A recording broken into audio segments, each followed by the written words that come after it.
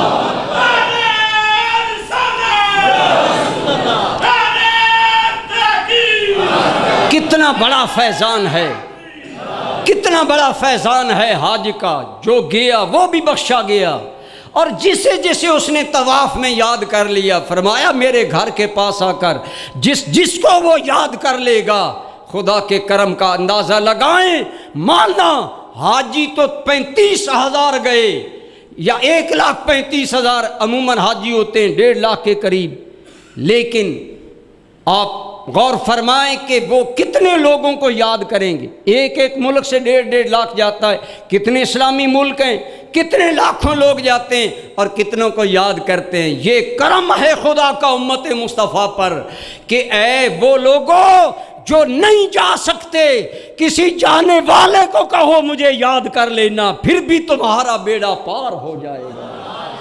گویا یہ تمہاری حج کے ساتھ ایک محبت ہے، حج کے ساتھ ایک انٹرسٹ ہے، ایک پیار ہے۔